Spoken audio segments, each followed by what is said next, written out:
On parle énormément du conflit entre la Russie et l'Ukraine et on a raison de le faire puisque il s'invite sur notre territoire. Mais il y a un deuxième conflit qui a émergé, dont vous avez tous entendu parler, et qui s'invite encore plus dans notre territoire, qui s'invite depuis des dizaines d'années chez nous, mais qui maintenant devient de plus en plus fort, vous l'avez probablement deviné. Je parle du conflit entre Israël et la Palestine, et notamment à l'attaque que le Hamas a perpétrée contre Israël et la réponse qu'Israël fait à cette attaque, une réponse très violente et une réponse qui, même si au début elle a été soutenue par la communauté internationale, est maintenant de moins en moins soutenue. Et pour vous parler de tout ça, eh bien, j'ai invité Jacques Beau, qui vient d'écrire un livre qui est paru aux éditions Max Milot, Le déluge d'Al-Aqsa, un livre justement qui nous parle précisément de cette attaque du Hamas vers Israël, de pourquoi on a eu cette attaque, de la réponse qu'Israël a fait à cette attaque et de ce que l'on peut retenir en fait de ce qui s'est passé, de ce qui est en train de se passer et voir s'il y a des solutions à ce conflit ou si on est condamné à voir de notre vivant éternellement des attentats contre Israël et des réponses violentes d'Israël. Jacques Beau, bonjour. Bonjour et merci de m'avoir dans votre programme une fois de plus. J'avais eu le plaisir de vous avoir il y a un an. On avait parlé à ce moment-là de l'Ukraine et de la Russie. Et d'ailleurs, tout ce que vous aviez dit, notamment sur la contre-offensive ukrainienne, tout ce que vous aviez dit, s'était réalisé. Et là, c'est vrai que j'ai été surpris de recevoir ce livre de votre éditeur parce que je ne vous savais pas aussi sur la question Israël-Palestine. Et donc, j'ai trouvé ça très, très intéressant. Alors, un gros livre aux élections Max Milot, et je mets dans la description un lien pour que ceux qui sont intéressés puissent aller le retrouver chez l'éditeur, Le déluge d'Al-Aqsa. Alors, ce que j'aimerais commencer par voir, c'est avec vous, c'est en fait pourquoi le Hamas a lancé cette attaque contre Israël le 7 octobre dernier. En fait, parce que moi, j'avais l'impression qu'on était sur un moment pacifié entre la Palestine et Israël, qu'il ne se passait plus grand-chose. Et on avait presque l'impression que c'était réglé, quoi, en dehors de quelques roquettes de temps en temps. Mais bon, voilà, des fous furieux, vous en trouvez tout le temps. Mais que c'était relativement pacifié. Et tout d'un coup, on a été tous surpris quand on a vu cette énorme attaque du Hamas. Alors avant que vous nous disiez exactement ce qui s'est passé ce jour-là, est-ce que vous pouvez nous dire pourquoi, tout d'un coup, le Hamas semble s'être réveillé et avoir attaqué extrêmement sauvagement Israël? Alors, pour répondre à votre question, on doit peut-être expliquer un petit peu la genèse du livre, parce qu'en réalité, j'ai commencé à écrire ce livre quelques semaines avant le 7 octobre. Par conséquent, ça veut dire qu'il y avait déjà des indications pour ceux qui suivaient ce théâtre d'opération, pour ceux qui le suivaient attentivement. Il y avait déjà en septembre, on pourrait même dire à la fin de l'été 2023, tous les ingrédients pour que quelque chose explose. Et nous, on le voyait absolument pas. On le voyait absolument pas et on n'entendait même pas parler, quoi. Les projecteurs étaient braqués sur l'Ukraine, on n'entendait rien. Hein. Mon métier, c'est le renseignement. Et le métier du renseignement, c'est pas tellement d'avoir plus d'informations que les autres, mais c'est de voir dans les événements les indices qui vous permettront ensuite de déduire une évolution de la situation. Tout le monde, la plupart des gens, quand ils lisent le journal, ils lisent les grands titres et puis ils sont informés. Quelqu'un qui fait du renseignement, il va s'intéresser aux détails qui pointent sur une évolution possible et qui indiquent une tendance. C'est pas très éloigné d'ailleurs de ce que vous faites par ailleurs dans un domaine différent qui est celui de l'économie, où vous devez évaluer, non pas, vous faites pas de l'histoire économique, enfin peut-être vous en faites, mais ce que je veux dire, c'est que pour un économiste, l'idée c'est de voir ce qui va se passer. Eh bien, pour quelqu'un du renseignement, c'est la même chose. D'ailleurs, j'ai une formation d'économiste pour votre gouverne. Donc, j'ai une formation d'économétrie, d'économètre, en réalité. C'est donc dans la prévision, l'identification des éléments qui vous permettent de tracer une trajectoire et de faire des prévisions sur la base de calculs et statistiques, bien sûr.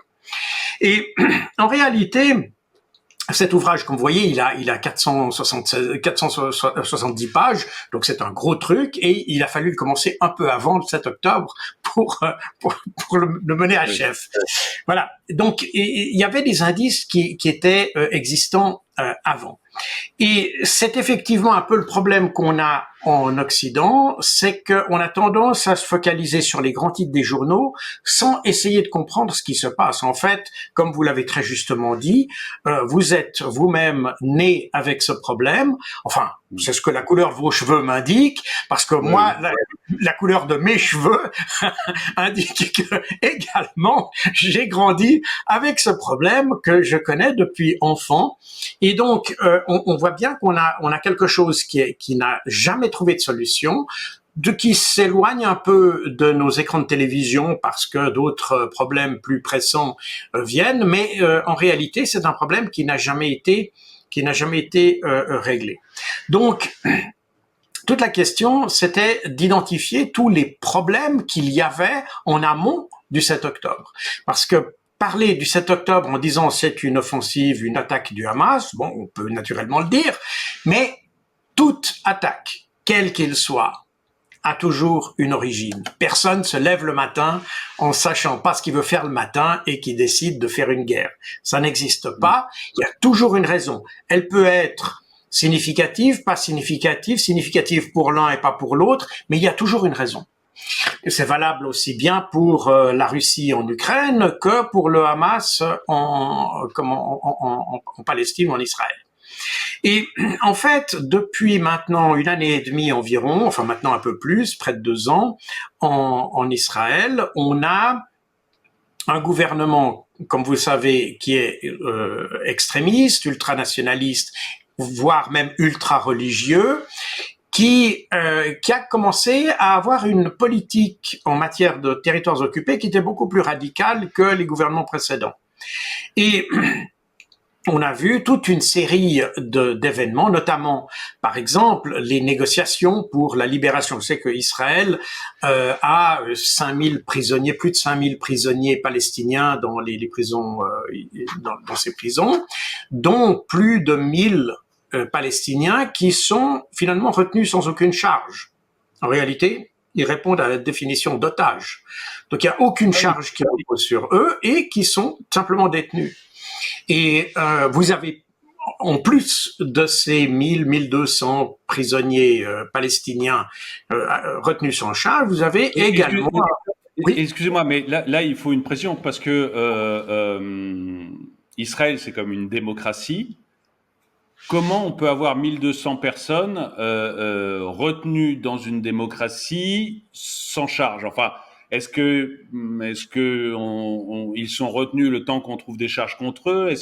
Comment on fait dans une démocratie pour retenir 1000 ou 1200 personnes sans charge?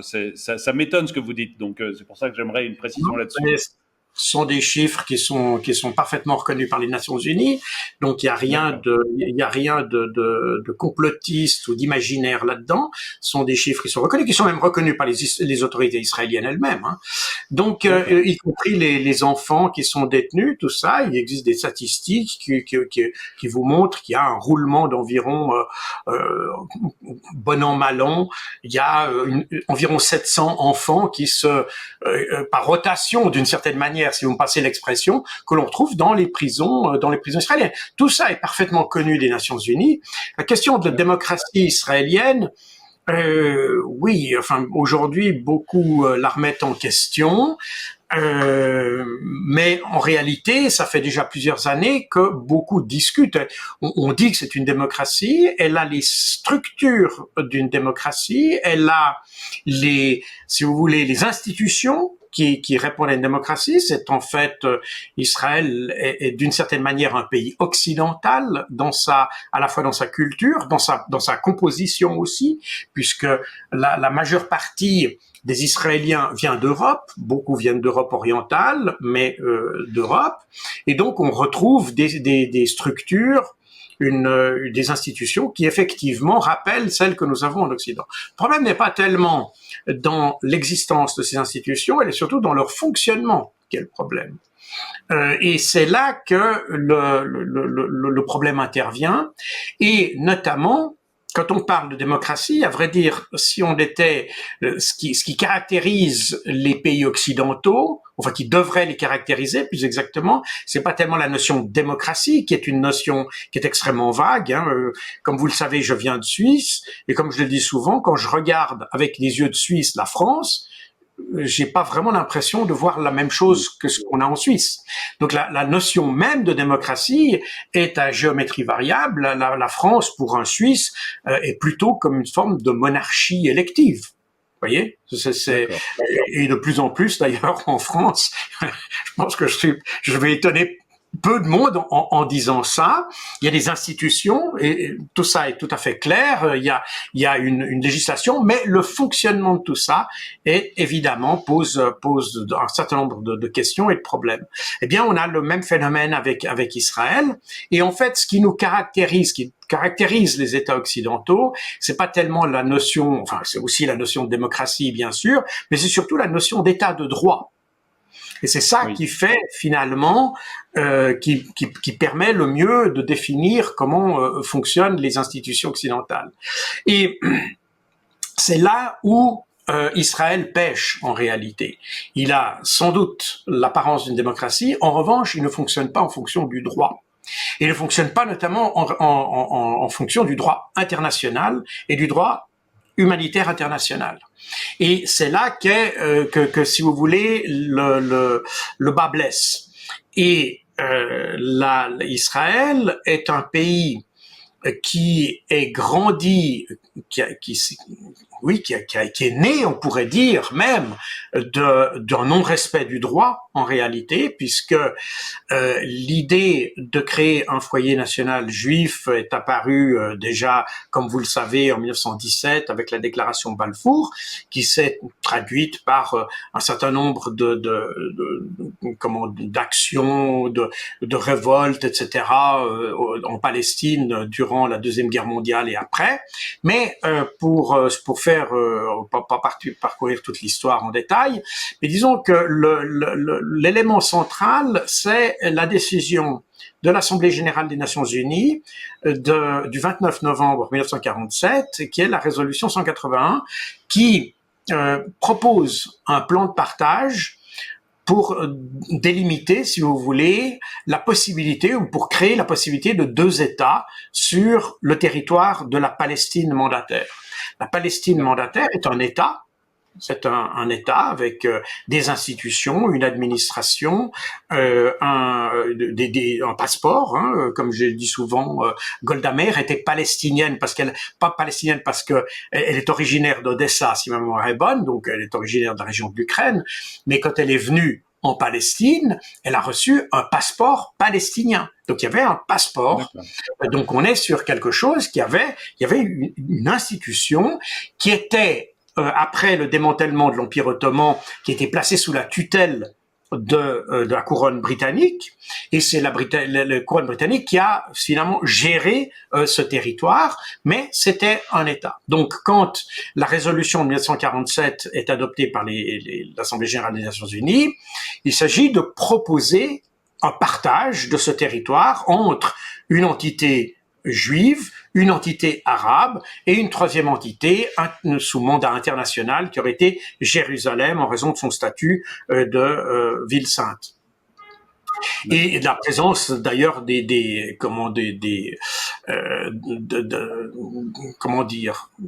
d'institutions religieuses qui appartiennent finalement aux 3 grandes religions du livre, comme l'appellent les musulmans, c'est-à-dire les musulmans, les chrétiens et le judaïsme.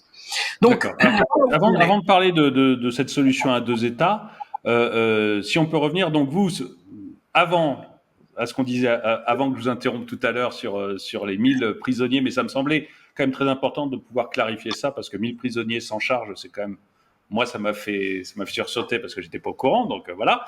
Mais donc avant vous nous expliquiez que pour quelqu'un comme vous du renseignement, quelqu'un qui fait des recherches, l'attaque du Hamas était quelque chose de prévisible pour certaines raisons que j'aimerais justement que vous nous exposiez. Et donc, Oui, vous oui. avez parlé de ces 1000 prisonniers et vous alliez enchaîner sur d'autres choses. Donc, je vous laisse enchaîner maintenant sur Oui, les oui, tout autres à fait. choses. Je reprends le fil de la réponse à votre question. Oui. Vous avez raison de me ramener sur le bon chemin parce que c'est une histoire. Ceci étant, je vais revenir évidemment à la réponse à votre question parce que c'est important. Mais il faut bien comprendre aussi que c'est un enchaînement d'événements depuis 75 ans qui font qu'on aboutit là. C'est vraiment l'aboutissement de quelque chose. Ça, c'est très important de le comprendre. Alors, quand on parle, j'ai parlé des 5000 prisonniers pour une raison très précise, et je vais y venir, mais vous voyez, avec ces prisonniers, on remonte à quelques mois. Mais en réalité, il y a toute une histoire qui vient en amont et qui explique pourquoi il y a des prisonniers, pourquoi, etc., etc. Donc, on est sur une cascade de choses. Et le problème qu'il y a, c'est que nous, occidentaux, et surtout maintenant, on a tendance à vivre dans le temps court et on ne comprend pas que des gens puissent encore s'attacher. Typiquement, les Juifs, eux, ont attendu 2000 ans. Vous voyez ce que je veux dire? Pour eux, c'est une histoire de 2000 ans. Donc, pourquoi pour les Palestiniens, ça ne pourrait pas être une histoire de 80 ou 75 ans? Donc, il faut comprendre ça, c'est très important parce que ça permet de comprendre les mentalités. Et je pense que un élément central de ce conflit, qui d'ailleurs, j'y reviendrai à justifier l'écriture de ce dernier livre, c'est qu'on ne comprend pas, on n'essaye même pas de comprendre les Palestiniens. Or, ils sont un acteur clair, et donc une solution du conflit ne peut passer que par un accord avec eux, c'est-à-dire comprendre ce qu'ils pensent, comprendre ce qu'ils veulent, et comprendre comment on va trouver une solution avec eux, pas contre eux. C'est très important. Pour revenir à la question des prisonniers, pourquoi j'évoque cette question des prisonniers qui est essentielle? Parce qu'elle explique aujourd'hui pourquoi le Hamas a pris ce que nous appelons les otages. Les autorités israéliennes ont rompu les négociations qui étaient faites par l'entremise du Qatar en 2021-2022 sur la question des prisonniers. Il y avait une négociation pour libérer justement tous ces prisonniers. Et le gouvernement israélien, bon, on connaît Netanyahou, c'est plutôt un hardliner, comme on dit en anglais, et ils ont décidé de rompre ces négociations. Et c'est à ce moment-là qu'a germé dans l'idée des Palestiniens qu'il fallait contraindre Israël à revenir à la table de négociation. Et un des facteurs de l'opération Déluge d'Al-Aqsa, celui dont on parle le plus, à vrai dire, c'est l'idée de prendre des prisonniers que l'on puisse ensuite échanger, c'est-à-dire pour forcer Israël à revenir à la table de négociation en quelque sorte. Voilà l'idée. Excusez-moi, encore deux précisions. Il me semble, mais je suis pas, moi je suis à l'inverse de vous, je suis absolument pas spécialiste du truc, donc je peux complètement me tromper. Je suis ni juif ni palestinien et je n'en connais que ce que je lis dans les médias, donc voilà. Mais il me semble me souvenir que si Israël a arrêté les négociations à un moment sur les otages, c'était justement en réponse au fait qu'il y avait eu un tir de roquettes ou un tir de missiles vers Israël, ou plusieurs tirs de roquettes et de missiles vers Israël. Est-ce que je me trompe? Parce que c'est possible que je confonde un événement avec un autre, étant donné la poudrière qu'est ce secteur. Oui. Et de nouveau, c'est toujours un peu le même problème avec ce conflit. Nous en avons une image très imparfaite. Alors, vous avez déjà évoqué dans votre introduction la question des roquettes, et vous le réévoquez maintenant. Alors, il faut savoir que les roquettes palestiniennes, j'ai particulièrement étudié ce point-là parce que je me suis demandé quel était le critère pour les Palestiniens parce que ils obtiennent rien tactiquement. Comprenez, quand vous êtes en Ukraine, les Russes veulent détruire une position ukrainienne, ils envoient des roquettes, ça détruit la position, ils peuvent avancer. Je simplifie un peu le propos. On est au combat, voilà. Tandis que quand on est sur le théâtre d'opération israélien, des roquettes sont tirées, mais on n'en voit pas très bien l'objectif à la limite, parce que personne ne va exploiter ce tir, si vous voulez, pour occuper un territoire, etc. Alors je me suis posé la question, alors pourquoi ils les tirent? Et ça, c'est important. Quel est le critère qui fait que tout d'un coup, ils déclenchent les tirs? Alors, je me suis aperçu en comparant les sorties aériennes israéliennes et les tirs de roquettes, que les tirs de roquettes palestiniens interviennent systématiquement en réponse, ou vous pourriez dire en représailles, à des attaques, des frappes israéliennes sur le territoire, en l'occurrence de Gaza. Donc, le problème est que Israël considère que abattre ou détruire des groupes armés ou des dirigeants de groupes armés, même c'est un individu, parce qu'ils bombardent, ils envoient une bombe, même si c'est un ou deux personnes. Donc ça détruit une maison entière, une famille, plusieurs familles. Ça, les exemples abondent et vous les avez d'ailleurs dans mon livre. Donc pour eux, détruire quelqu'un du Hamas ou du Hamas ou d'un autre groupe n'est pas un acte de guerre. Et par conséquent, il considère que, typiquement, quand il y a un cessez-le-feu qui est signé, le fait d'aller frapper, même avec une bombe de 500 kilos, disons un chef d'un bataillon du Hamas, par exemple, n'est pas considéré comme un acte de guerre par Israël. Alors évidemment, vous voyez que pour n'importe qui, quand on a un avion qui vient larguer une bombe de 500 kilos, c'est quand même un peu plus que la simple élimination ou l'arrestation d'un militant. On est quand même dans quelque chose qui s'apparente à un acte de guerre. Et c'est pour ça, d'ailleurs, dans mon livre, tout ça est documenté, je n'invente rien, c'est eux qui l'ont déclaré, ils ont considéré que, effectivement, abattre des gens par des bombes, ou bombarder, frapper des militants à Gaza, y compris lorsque ça touche des familles, n'est pas considéré comme un acte de guerre. Et pour si vous voulez avoir une capacité de réponse à ça, parce que le problème, c'est quand vous avez cette bande de Gaza que maintenant tout le monde connaît, et tout le monde en voit à la fois la forme et la dimension. Vous avez des gens qui sont dans cette bande, qui se font bombarder depuis l'extérieur et qui n'ont aucun moyen de répondre. Comprenez, si vous maintenant vous mettez dans la résistance palestinienne, vous mettez maintenant dans la peau d'un résistant en France. Il y a les Allemands sur place. Si les Allemands tuent un résistant, eh bien, le lendemain, il y a 2 soldats allemands qui se font abattre, ou le même jour, etc. J'entends, les adversaires sont face à face. Mais lorsque votre occupation, et c'est une occupation au terme du droit international, même s'il n'y a pas de troupes israéliennes à l'intérieur de la bande de Gaza, c'est considéré comme une occupation parce que la vie à l'intérieur de la bande de Gaza est contrôlée par quelqu'un d'extérieur. Donc ça correspond juridiquement à une occupation. Donc quand on vous bombarde de l'extérieur et que vous-même vous n'avez pas d'avion, comment pouvez-vous répondre à ça? Comment pouvez-vous abattre le soldat allemand comme on faisait en 42 ou en 43?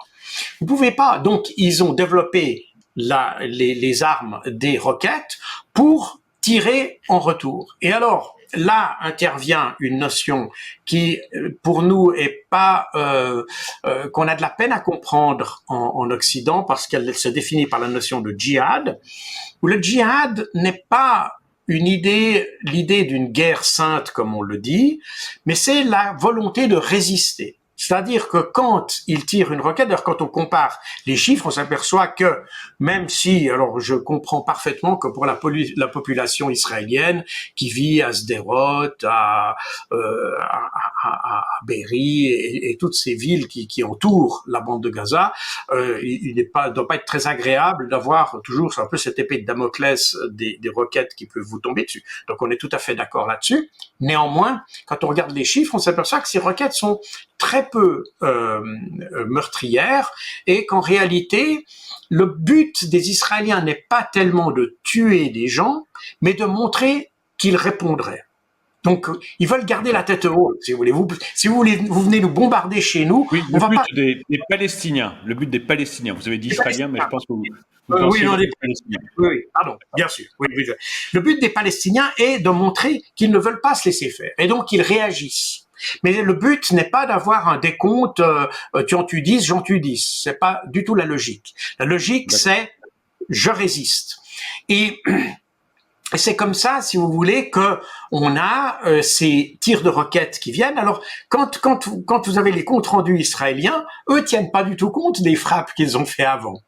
Et d'ailleurs, quand vous regardez les comptes rendus de la presse, il faut vraiment regarder, vérifier le nombre de sorties aériennes qu'ils ont fait pour comparer. Et effectivement, il faut aller voir, finalement, creuser un petit peu, voir ce qui s'est passé avant le tir de roquette. Alors, il y a des organisations israéliennes, des ONG israéliennes, comme B'Tselem, etc., dont je me réfère d'ailleurs dans mon livre, qui font des décomptes assez précis de tout ça. Donc, tout ce que je vous dis là n'est pas de l'invention, c'est parfaitement documenté.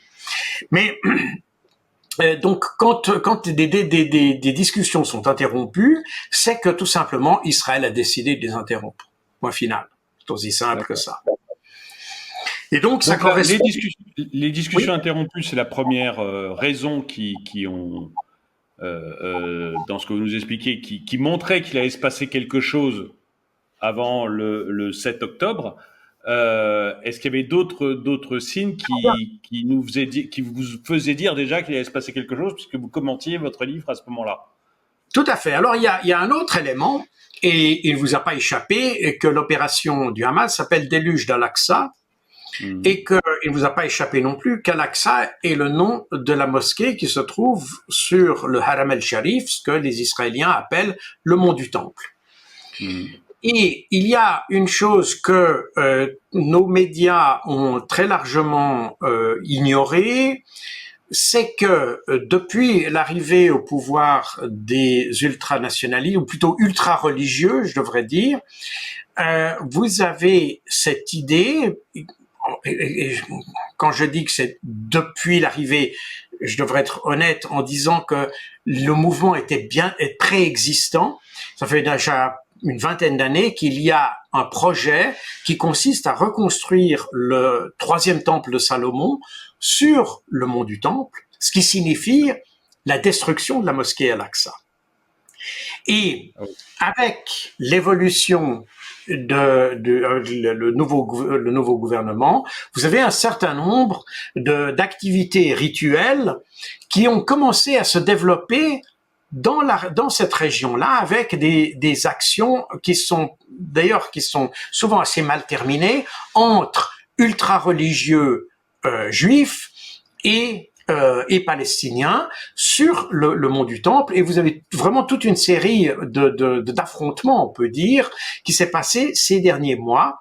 Et les Palestiniens se sentent un peu les gardiens déjà, pour eux, Jérusalem, et notamment Jérusalem-Est, appartient à la Palestine, déjà de facto et de jure, parce que, je vous rappelle, quand on parle des territoires occupés, on a tendance à voir Gaza et la Cisjordanie, mais il y a un élément très important parmi ces territoires occupés, il y a Jérusalem-Est, dont fait partie le Haram el-Sharif.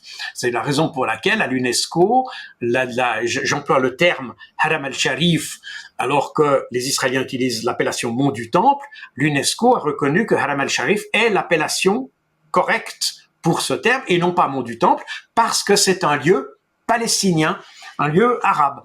Et donc, on est dans cette problématique-là, et comme vous le savez, il y a en dehors tout ce qui entoure la politique israélienne, vous avez entendu parler déjà sous l'époque Trump, on a parlé de ces accords d'Abraham qui associaient Israël avec un certain nombre de pays comme le Maroc, la Jordanie, et surtout l'Arabie Saoudite. Et dans ces accords, rien n'est mentionné sur la question palestinienne d'abord. Et l'idée des Palestiniens, c'était de ramener la question palestinienne dans ces accords. Donc ils sont pas contre ces accords, mais ils veulent que la question palestinienne soit ramenée, et notamment parce que eux se sentent gardiens de du troisième lieu saint de l'islam, qui est le mont du temps, enfin le Haram el-Sharif, et que par conséquent, il fallait que cette question revienne, si vous voulez, sur le devant de la scène. Et c'est la raison pour laquelle, parmi les multiples facteurs qui ont déclenché l'opération ou qui ont motivé l'opération du Hamas, eh bien, c'est pour ça que vous avez le nom de déluge d'Al-Aqsa. C'est ce rappel à la mosquée. Et puis, il y a d'autres phénomènes qui sont intervenus là-dedans. Il y a le fait que, comme vous le savez, Gaza est une espèce de bande qui est finalement assiégée d'une certaine manière. Elle est totalement isolée. Sa vie économique dépend du bon vouloir des Israéliens qui font entrer ou qui laissent entrer la marchandise qu'ils veulent. Le Nutella peut pas entrer, vous savez pas vraiment pourquoi, mais voilà, les jouets peuvent pas rentrer, et voilà. Donc vous avez donc une vie économique qui est étroitement contrôlée par Israël. C'est déjà une chose, et qui a eu pour conséquence, notamment, que durant l'été de l'année passée, vous avez eu de nombreux troubles sociaux parce que le paiement des fonctionnaires, parce que vous avez le Hamas, on parle beaucoup des mouvements terroristes et on voit des gens avec des mitraillettes ou des kalachnikovs, etc. Alors ça existe, c'est une réalité. Mais à côté de ça, il y a une administration du Hamas, parce que ils font pas que la guerre, là, ils administrent aussi une population, et il y a des services sociaux, il y a une administration, il y a une police, il y a donc, si vous voulez, et la police n'a rien à voir avec les activités entre guillemets militaires du Hamas. C'est vraiment quelque chose pour arrêter les voleurs ou même combattre des mouvements qui seraient parce que vous avez eu du fait que les Palestiniens n'ont pas le soutien qu'ils souhaiteraient de l'extérieur, ce qui s'est passé, c'est que vous avez des factions qui se sont radicalisées, pas du Hamas, mais qui ont créé des nouveaux mouvements, si vous voulez, très proches de l'État islamique d'ailleurs, et que le Hamas combat. Donc la police palestinienne, du Hamas, combat les extrémistes qui seraient proches de l'État islamique, etc. D'ailleurs, quand vous lisez mon livre, j'ai fait un détail de tous ces mouvements et vous verrez que beaucoup de ces mouvements, vous voyez, qui sont très proches, qui sont salafistes et très proches de l'État islamique, eh bien, sont activement combattus et ont donné lieu à des affrontements assez durs ces dernières années, surtout depuis le début de l'affaire en Syrie. Vous avez eu de nombreux affrontements entre le Hamas et des organisations salafistes. Donc déjà ceux qui prétendent que, comme un de vos politiciens qui disait que la France avait été frappée par le Hamas, c'est une absurdité qui est intellectuellement fausse et qui est moralement condamnable, parce que on crée artificiellement une haine qui n'a absolument aucune raison d'être. Et donc voilà, il y a donc une administration du Hamas. Or, l'année passée, en été de l'année passée, cette administration qui est financée par le Qatar, eh bien, elle a plus reçu son financement. Et donc, vous avez eu des troubles sociaux importants qui se sont développés. Et à ce moment-là, l'armée israélienne... Excuse-moi, je vous arrête encore une seconde. Elle a pas reçu son chèque, entre guillemets, du Qatar parce que les Qataris ont arrêté de payer, ou parce qu'Israël a empêché l'argent d'arriver? Alors ça, je ne sais pas. Je pense que c'est le Qatar qui a arrêté de payer, mais par contre, je n'ai pas réussi à en trouver la raison. Je le mentionne dans mon livre, mais je ne sais pas quelle a été la raison pour laquelle le Qatar a cessé de payer. Mais le fait est qu'il a cessé, au moins temporairement, de payer, et ça a créé des troubles qui ont fortement alarmé l'armée israélienne qui se trouve autour de Gaza. Donc pour expliciter les choses, il y a autour de la bande de Gaza, il y a ce qu'on appelle une zone qu'on appelle l'enveloppe de Gaza, dont la responsabilité militaire est donnée à une division de l'armée israélienne qui s'appelle la division de Gaza, qui comprend plusieurs brigades et qui est chargée à la fois de la surveillance de Gaza depuis la clôture, si vous voulez, avec des caméras, des drones, des dirigeables. Enfin, c'est pas des dirigeables, c'est des ballons captifs, mais qui sont en l'air pour capter, par exemple, du rayonnement électromagnétique, les communications téléphoniques, etc. Et puis qui assure également, qui est responsable de la sécurité de la population israélienne qui se trouve dans cette enveloppe de Gaza. C'est cette enveloppe de Gaza, d'ailleurs, qui sera le 7 octobre victime de l'opération du Hamas. Donc voilà un petit peu. J'ai une dernière question. Pour moi, le Hamas, encore une fois, je ne suis pas du tout spécialiste du secteur, c'est pour ça que votre livre m'intéressait, mais pour moi, le Hamas, c'était un mouvement, enfin, il est reconnu comme un mouvement terroriste. Donc, pour moi, le Hamas, c'est un mouvement terroriste à l'intérieur de la Palestine, mais les Palestiniens ne reconnaissent pas plus que ça le Hamas. C'est la façon dont je le voyais.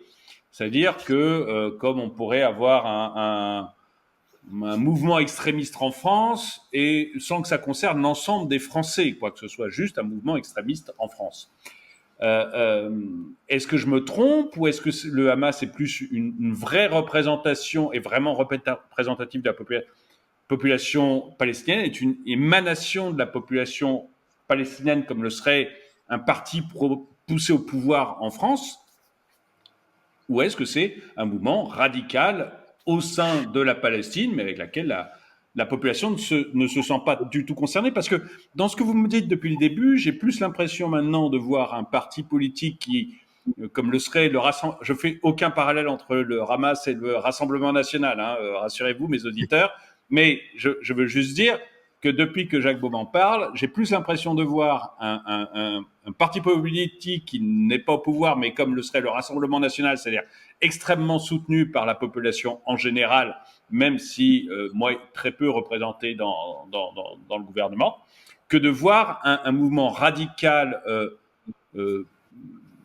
petit en nombre, mais extrêmement bruyant et extrêmement dangereux. Donc j'aimerais savoir ce qu'il en est avant qu'on continue. Exactement. Non, c'est une excellente question que vous posez. En fait, votre lecture du Hamas, celle que vous venez d'expliquer, est celle qu'on aurait pu avoir dans les années 90.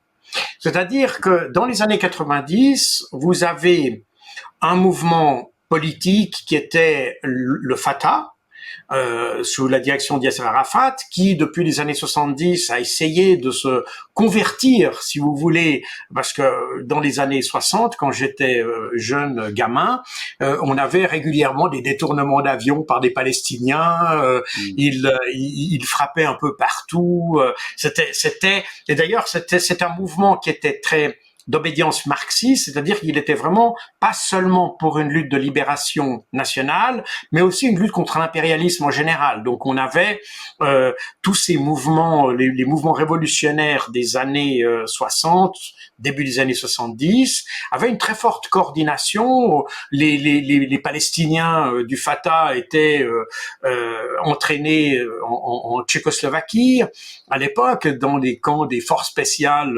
soviétiques, etc. Donc on avait les mouvements de résistance, terroristes si vous voulez, avaient une forte connotation dans le cadre de la lutte entre les deux blocs. Si vous voulez, on était vraiment dans la guerre froide, et puis c'était vraiment ce qu'on pourrait appeler aujourd'hui des proxys, d'une certaine manière, pour combattre. Donc c'était un combat très très général. D'ailleurs, il y avait eu, je le cite dans mon livre, la fameuse conférence tricontinentale de 1966, où il y avait eu à La Havane, à Cuba, évidemment c'est pas très surprenant, mais il y avait eu une coordination littéralement entre tous les mouvements de résistance, palestiniens, irlandais, etc. Il y a vraiment une constellation mondiale du terrorisme.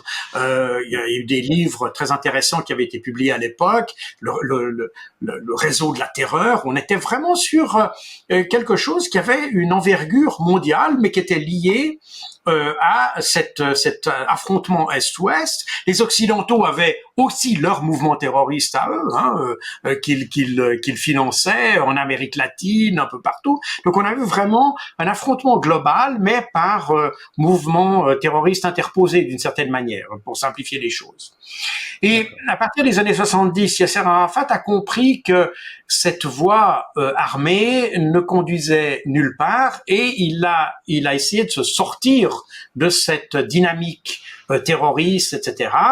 Il a été accueilli d'ailleurs aux Nations Unies, c'est en 73 ou 74, maintenant je n'ai plus exactement la date en tête, et là il a déclaré que l'OLP, dont il était le chef, abandonnait le terrorisme et surtout le terrorisme international pour s'engager dans une voie politique. Et ça n'a pas été sans mal, parce que de nouveau les Palestiniens en fait sont une organisation de résistance, et là il faut aussi peut-être faire une petite parenthèse, parce qu'en France il y a eu cette polémique résistance terroriste, etc. Alors il faut bien comprendre les choses. La résistance indique une finalité de ce qu'on fait, c'est-à-dire résister contre une occupation. Le terrorisme, c'est la méthode que vous utilisez pour résister.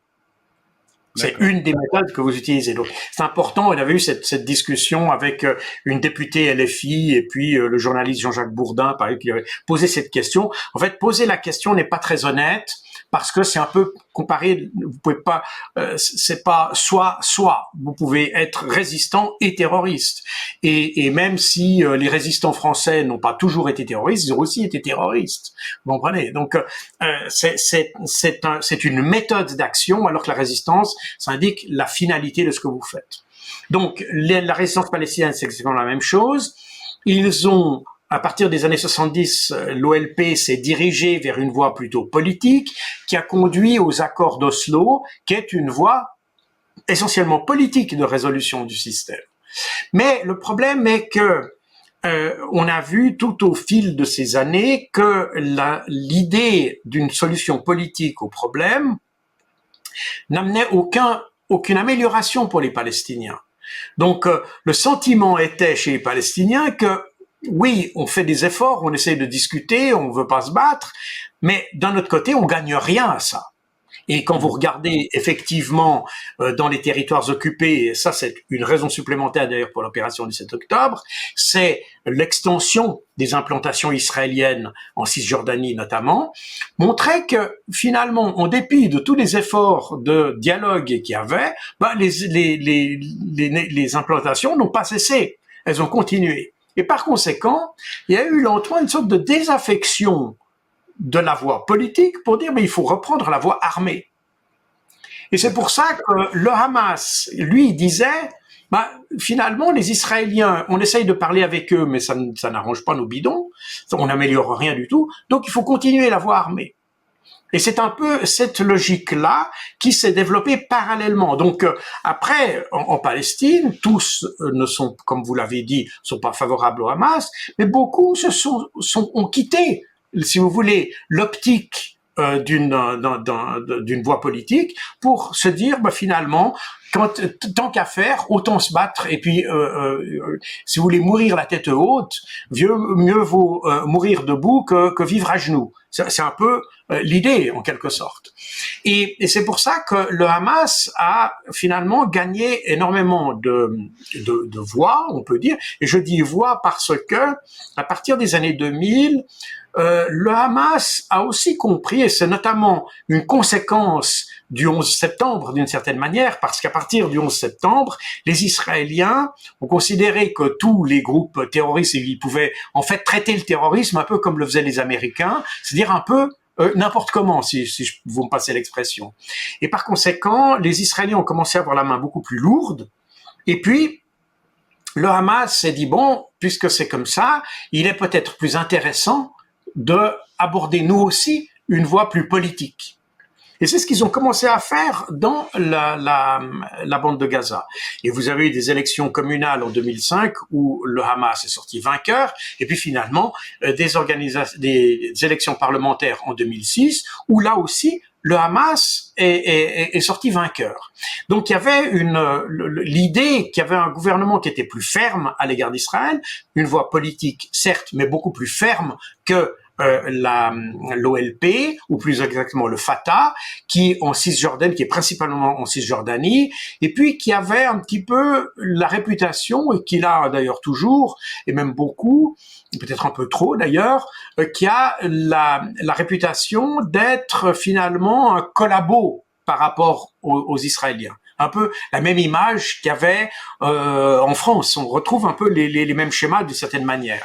Parce que l'autorité palestinienne, finalement, effectivement, fonctionne en bonne intelligence, pour pas employer le terme de collaboration, mais en bonne intelligence avec le gouvernement israélien. Et du coup, beaucoup de gens se sont dit, oui, mais s'ils travaillent évidemment main dans main avec les Israéliens, on n'arrivera jamais à nos objectifs, qui est de récupérer l'intégrité de nos terres. Et donc, le Hamas a gagné en popularité, si vous voulez, dans les années 2006 et au début des années 2000. Et puis, c'est ce qui a conduit, d'ailleurs, à la victoire de 2006. Alors après, ce qui s'est passé en 2006-2007, qui nous donne toujours cette impression, parce qu'on dit oui, le Hamas a pris le pouvoir à Gaza, c'est faux. Le Hamas a eu le pouvoir à Gaza à la suite d'élections qui ont d'ailleurs été observées par le président Jimmy Carter et son organisation, et par des observateurs de l'Union européenne, qui ont constaté que ça avait été les élections qui étaient exemplaires pour le Moyen-Orient, et qui devait constituer un exemple pour le Moyen-Orient. Donc, c'est-à-dire que ces élections sont passées dans d'excellentes conditions, avec des observateurs étrangers, mais le problème, c'est que les Américains n'ont pas vu ça du même œil. Parce que, du coup, ça n'arrangeait pas du tout leur bidon d'avoir le Hamas qui gagne. Alors, qu'est-ce qu'ils ont fait? Ils ont soudoyé des combattants du Fatah pour essayer de faire un coup d'État à Gaza, et c'est ce qui a donné les combats et les affrontements qu'il y a eu en 2006-2007 entre le Hamas et le Fatah. Et tout ça est parfaitement documenté, hein, je n'invente strictement rien du tout. Les documents sont ressortis assez tardivement dans la presse américaine, mais ils expliquent effectivement, notamment avec Wikileaks, on a tout le déroulé et toute la manipulation qui s'est faite pour essayer de renverser le Hamas, qui avait gagner ces élections de manière tout à fait légitime. Et alors on a dans la propagande occidentale et de nos médias, on nous dit que le Hamas n'est pas populaire et qu'on ne le voulait pas, etc. C'est pas tout à fait exact. Il est très populaire dans la bande de Gaza, même si le Hamas, parce que c'est lui qui administre, si vous voulez, la bande de Gaza.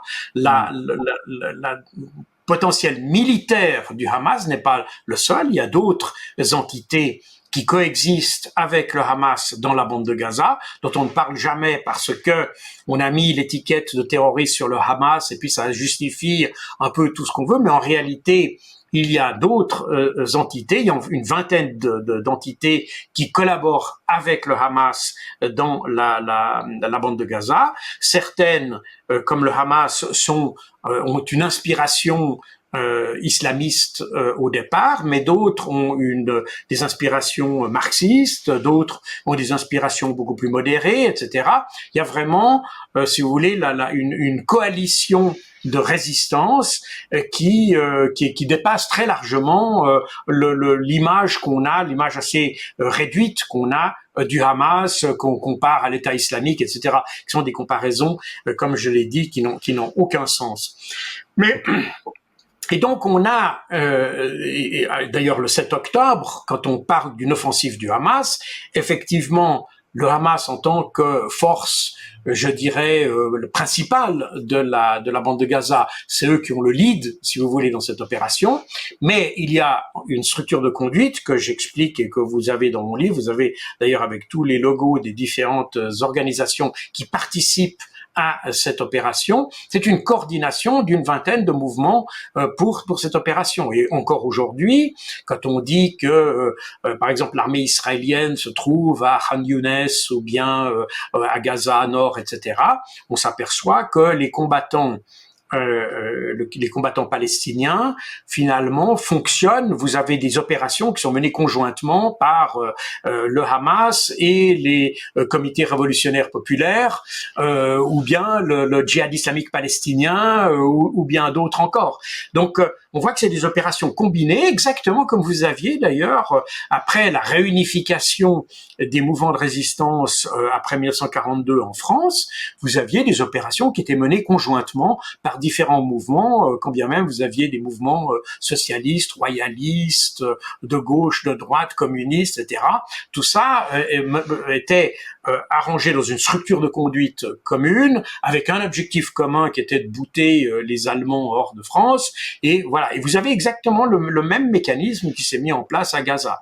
Donc, il est très réducteur de parler du Hamas à Gaza. On a vraiment une coalition de mouvements, de tendances très diverses, dont pas toutes d'ailleurs sont d'obédience religieuse, obédience religieuse, c'est de nouveau un peu une déformation, parce que le Hamas n'est pas vraiment d'obédience religieuse, même si il s'est placé sous le signe de l'islamisme étant à leurs yeux l'équivalent. C'est un nationalisme basé sur la religion, au lieu d'avoir un nationalisme basé sur les frontières, si vous voulez, ou les frontières géographiques. C'est un nationalisme basé sur la religion. Mais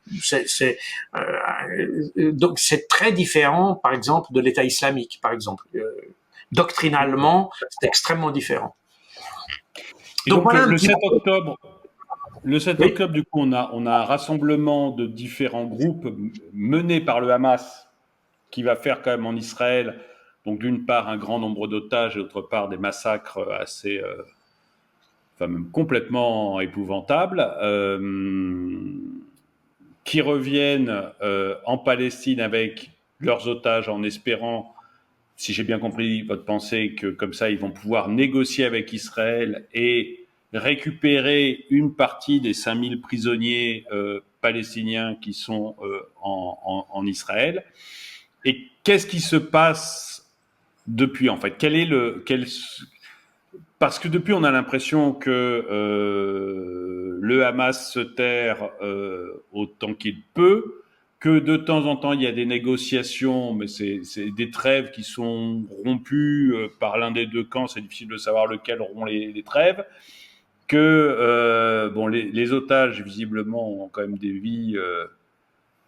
c'est absolument catastrophique. Hein. Je voudrais pas qu'on ait l'impression de donner le beau rôle au Hamas, hein, parce que j'ai l'impression que c'est quand même c'est assez ignoble. Et qu'en même temps, Israël, eux, bombardent et forcément tuent en même temps des civils palestiniens, parce que quand vous faites une guerre, quoi. C'est moche, la guerre, et puis ça n'existe pas, les guerres propres. Qu'est-ce qui se passe depuis 5 mois? Enfin, quelle est votre vision de ce qui se passe depuis 5 mois et de vers où est-ce qu'on va, en fait? Alors effectivement, vous avez assez bien résumé la chose. Donc, il faut bien rappeler d'abord que le 7 octobre, les combattants palestiniens avaient pour des objectifs militaires.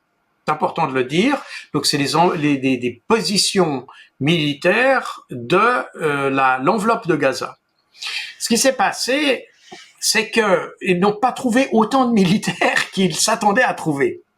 Pour une raison assez qu'on connaît, c'est que simultanément à ce qui s'est passé à Gaza, il y a la Cisjordanie qui commençait à s'enflammer à cause de la pression des colons israéliens qui essayaient de s'étendre, et de manière assez violente d'ailleurs.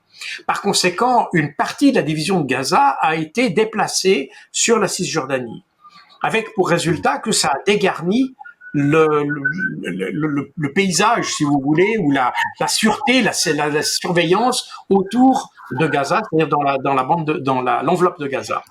Et on le sait parce que typiquement, quand on parle, par exemple, de ce fameux festival de musique qui s'est déroulé, qui était d'ailleurs finalement adossé à la base militaire de Reim, qui est la base où se trouve le commandement de la division de Gaza, ou en tout cas un des postes de commandement de la division de Gaza, et c'était l'objectif des Palestiniens. Et quand ils sont arrivés, ils se sont trouvés face à un festival de musique qu'ils n'avaient pas prévu de trouver.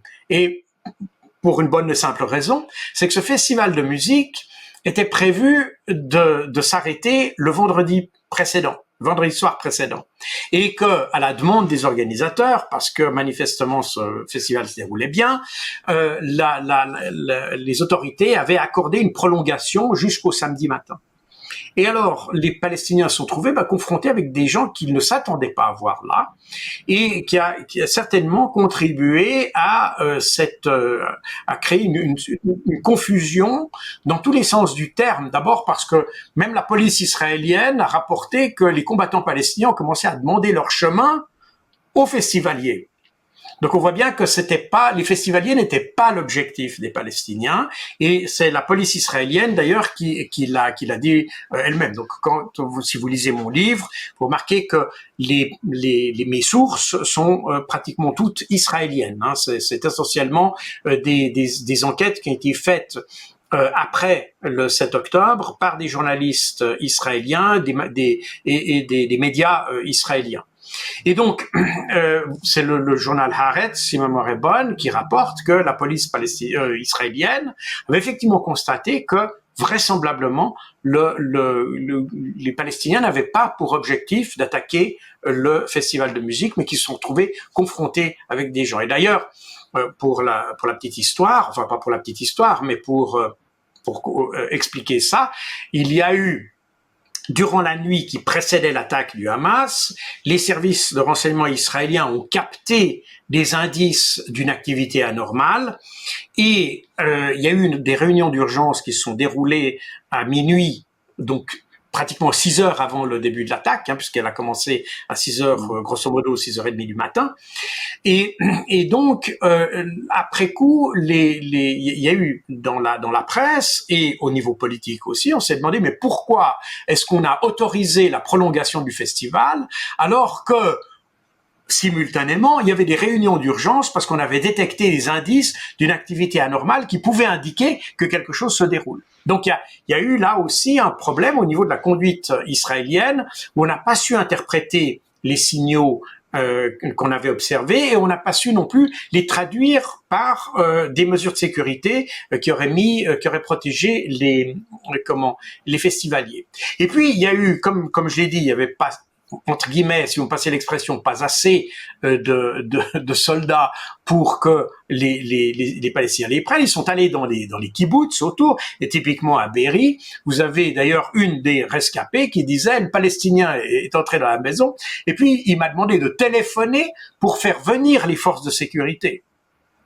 Donc, il a demandé que je les alerte parce que leur but, c'était de prendre des militaires et non pas des civils. Et pourquoi prendre des militaires?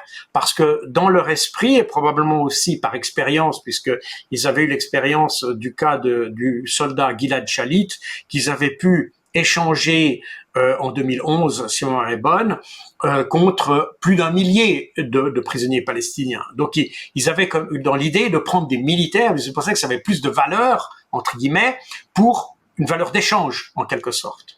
Et ça a un autre mérite, si vous me passez l'expression, c'est que quand vous prenez des militaires, ce sont pas des otages, du coup, ce sont des combattants, puisque vous êtes dans une action de résistance, donc vous vous battez contre des militaires. Donc, si on était précis avec les termes, aujourd'hui, on dirait que il y a les civils que détient le Hamas aujourd'hui correspondent à la définition d'otages, mais les militaires détenus par le Hamas correspondent à la définition de prisonniers de guerre, en réalité. N'est-ce pas? Si on était rigoureux avec la terminologie, et avec l'idée que ces prisonniers, respectivement otages pour les civils, puissent être échangés. Donc il y avait chez les Palestiniens, il y avait clairement l'idée d'avoir une monnaie d'échange essentiellement militaire, et puis les événements ont fait qu'ils ont été précipités dans une situation où finalement ils ont pris,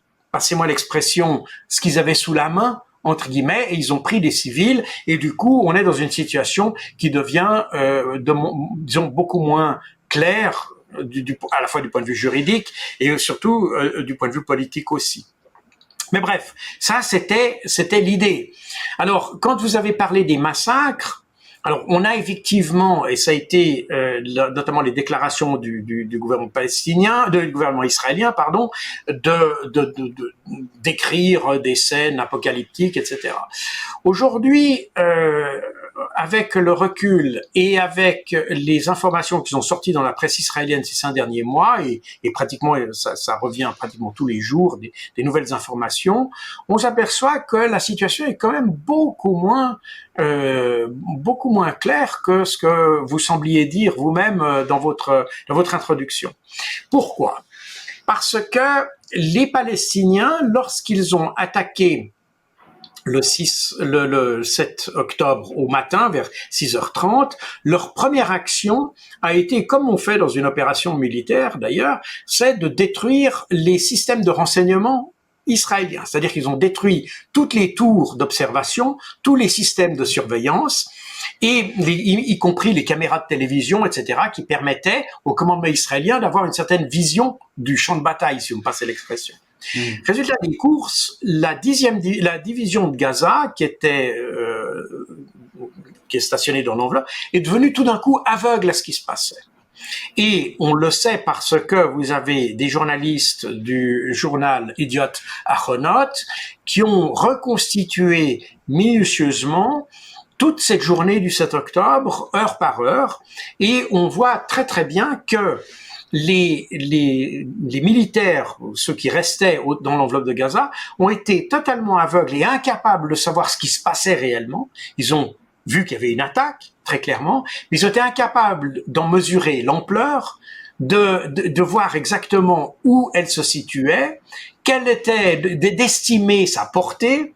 Ils avaient toujours des plans parce que il y avait toujours cette idée. Les Israéliens, on a essayé de faire passer leur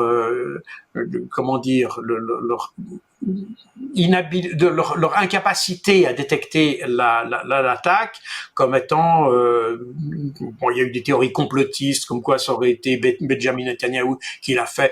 Je ne le pense personnellement pas. Je pense qu'il y avait de bonnes raisons pour les Israéliens de ne pas être capable, je pense, dans n'importe quel pays, on aurait eu, dans la même situation, on aurait été incapable de détecter l'attaque.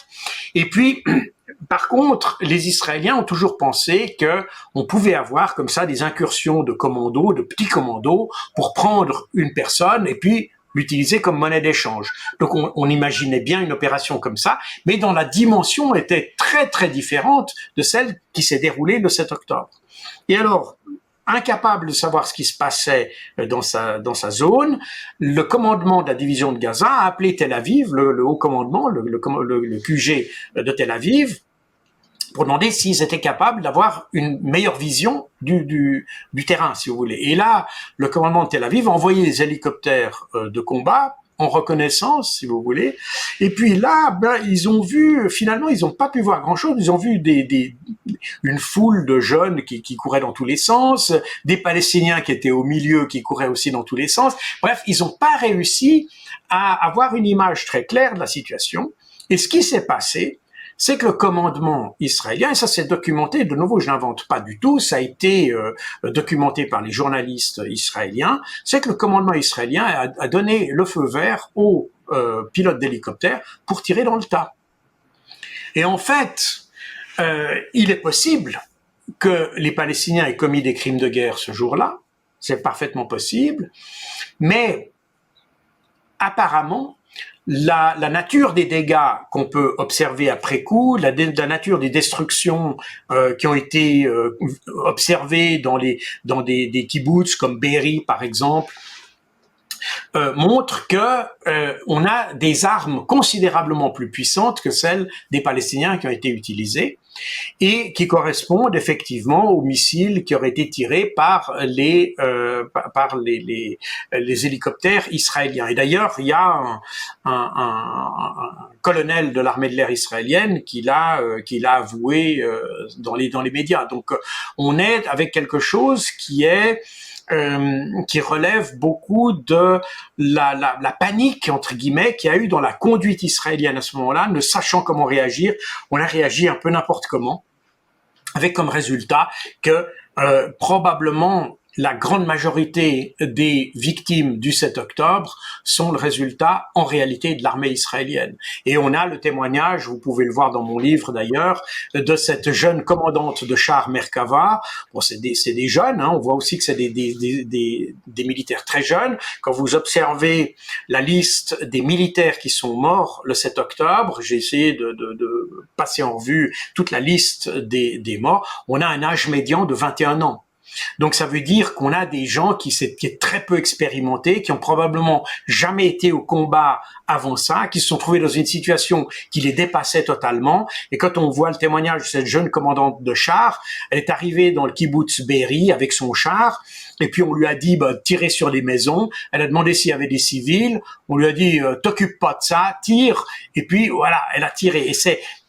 On est exactement dans cette situation-là. Pour répondre à l'urgence, on a finalement sacrifié la réflexion, si vous voulez, et on a un peu tiré un peu n'importe où. Alors il est probable que de part et d'autre, il y a eu des crimes de guerre. Je pense que de nouveau, maintenant de plus en plus en Israël d'ailleurs, et ça, il y a des gens qui ont commencé à déposer plainte contre le gouvernement israélien parce que justement on avait utilisé manifestement des armes qui étaient, c'est pas les Palestiniens qui ont tiré, c'est manifestement des Israéliens qui ont tiré, et on est un peu dans cette situation. Alors de nouveau, j'avoue que c'est très. Je vous interromps 2 secondes parce que c'est extrêmement surprenant ce que vous dites. Honnêtement, moi, je m'attendais pas du tout à ce genre de choses. Je connais l'histoire telle qu'on nous l'a racontée dans les médias. Il y a a priori beaucoup de témoignages qui parlent aussi d'atrocités commises par les Palestiniens. Et dans ce que j'entends, de ce que vous nous dites, je n'ai vu ça dans aucun média forcément français, puisque je lis pas les médias israéliens. Donc, je ne vois dans aucun média français, je n'ai entendu parler de l'armée israélienne qui aurait tiré sur les kibbutz ou de missiles ou de choses comme ça. Donc, je crois sur parole, mais c'est très surprenant ce que vous dites. Oui, bien sûr que c'est surprenant pour quelqu'un qui effectivement suit les médias français, mais quand vous suivez les médias israéliens, vous avez une image très différente. D'ailleurs, quand vous regardez mon livre, vous avez des captures d'écran, des interviews, par exemple, de cette commandante de char. Vous avez les captures d'écran des déclarations des uns et des autres. Il y a toutes les références, d'ailleurs, les 2 journalistes, Idiot Ahronot, qui ont fait cette étude. Vous pouvez d'ailleurs regarder. Alors, elle est en hébreu. Il est vrai, il faut la traduire avec Google ou je sais pas quoi. Mais enfin, quand vous lisez ça, vous verrez que l'image qu'on a de cette journée, qui a été reconstituée par des journalistes israéliens, est très très différente de celle que nous avons. Alors le problème est que je ne prétends pas avoir la vérité là-dessus. Et toute la vérité, il y a certainement une quantité de zones d'ombre là-dessus. Le problème est que le narratif sur lequel nous fondons notre image de la situation, finalement, a servi aujourd'hui pour justifier une politique qui, elle, est, comme l'a qualifié le qualifie la Cour internationale de justice, comme un plausible génocide. Donc c'est ça un peu la problématique. Vous comprenez? Si on avait simplement une différence de point de vue, et puis les uns disent A, les autres disent B, on pourrait se dire bon ben voilà, chacun a son point de vue. Le problème c'est qu'ici on a un narratif qui justifie une action qui n'est pas qui est contraire au droit international. Or typiquement vous avez encore aujourd'hui des gens qui vous parlent des bébés tués le 7 octobre. Or, quand vous regardez la liste des victimes du 7 octobre, il n'y a qu'un seul bébé qui a été tué, et il a été par balle, et selon les témoignages d'une personne qui l'a survécu, qui a témoigné dans les médias israéliens, elle a été tuée par des balles israéliennes, pas par des Palestiniens. Donc l'histoire des 40 bébés éventrés, des 40 bébés décapités n'a jamais existé. La femme éventrée dont on a retiré le bébé, etc., est une invention pure, dont les images qui ont circulé, en fait, des images qui ont été récupérées du Mexique ou je ne sais pas où. Donc, il y a des recherches, il y a beaucoup de gens qui se sont penchés sur chacun de ces crimes, et on s'aperçoit qu'au fur et à mesure qu'on gratte, on s'aperçoit qu'on a finalement un narratif qui s'est créé autour de choses, y compris les témoignages. Je viens encore de lire aujourd'hui des principales sources de témoignages de ces soi-disant carnages, qui est membre d'une ONG israélienne. Mais de nouveau, on a une ONG qui est ultra religieuse, ultra nationaliste, et il raconte quelque chose, et lui-même est obligé d'avouer devant le journaliste qu'en réalité, il n'a pas vu ce qu'il a dit avoir vu. Donc on a effectivement un narratif. Il racontait avoir vu des bébés sauf erreur, dans le kibbutz de Be'eri, qui avaient été, ou des enfants, plus exactement, des enfants qui avaient été attachés ensemble, une vingtaine d'enfants qui avaient été attachés ensemble et brûlés vifs par les Palestiniens.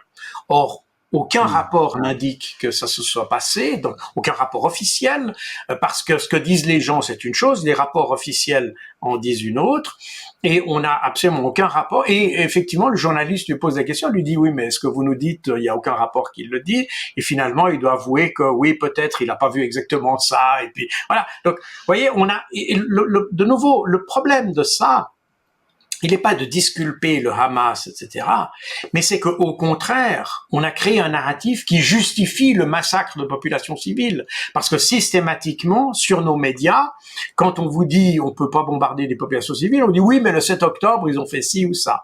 Alors déjà, c'est une absurdité en termes légaux, parce que quel que soit un crime, quelle que soit sa nature, quelle que soit son horreur, quelle que soit sa dimension, ça ne justifie pas que vous en commettiez vous-même un autre après.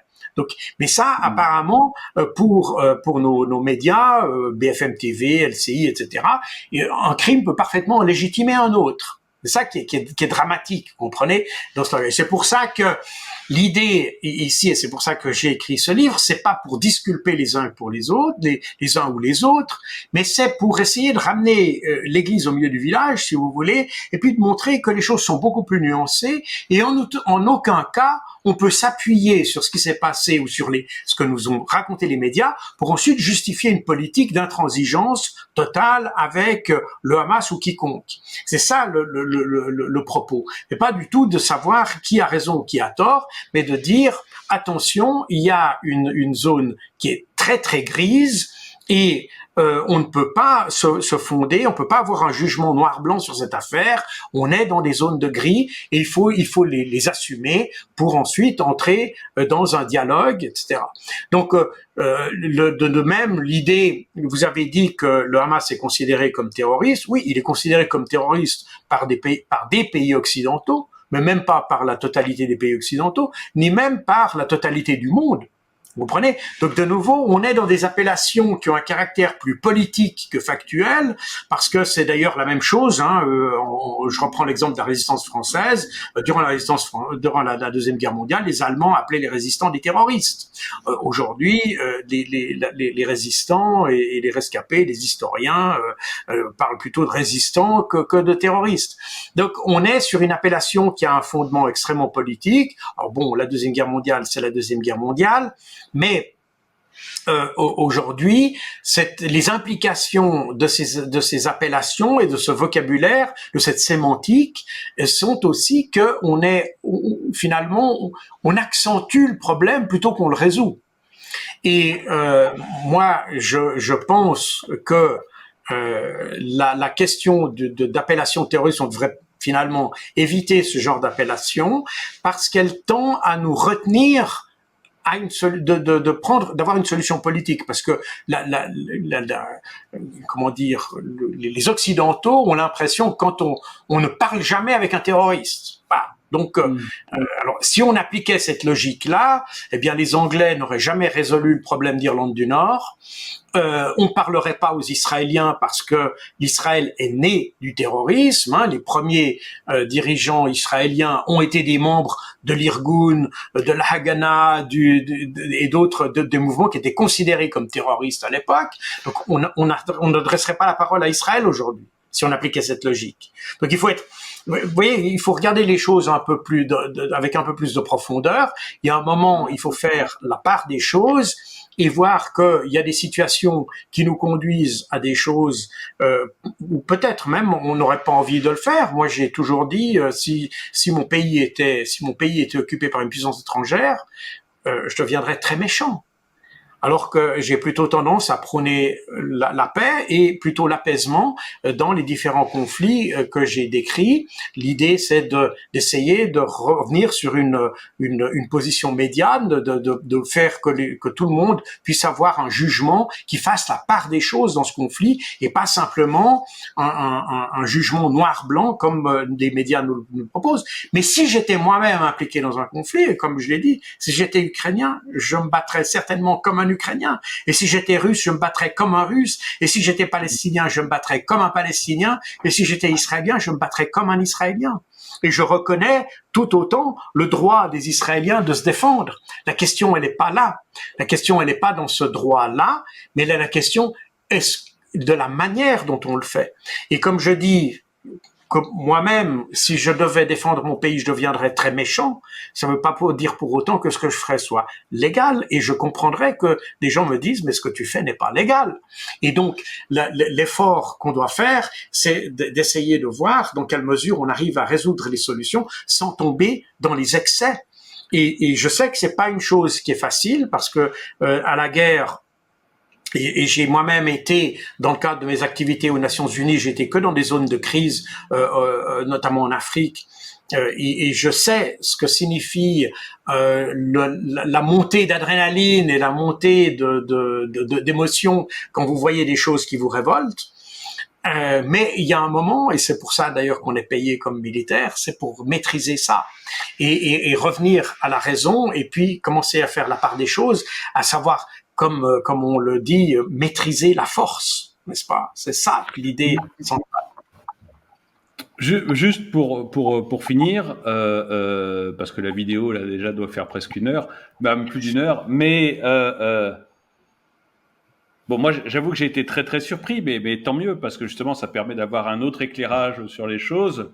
Et est-ce que finalement il y a une solution? C'est-à-dire que est-ce que, comme je le disais en introduction, on va voir ce conflit entre la Palestine et Israël jusqu'au restant de nos jours, et nos enfants nous les verront aussi, ou est-ce qu'il y a une solution La solution à 2 États, elle est, enfin, j'allais dire amusante, c'est pas drôle du tout, mais elle est intéressante intellectuellement, mais on voit bien que j'en ai toujours entendu parler, moi, la solution à 2 États, depuis que je suis en âge de comprendre ce que les gens disent, j'en ai entendu parler. On voit bien que ça, Ouais. voilà, 30 ans plus tard, il y a rien de changé.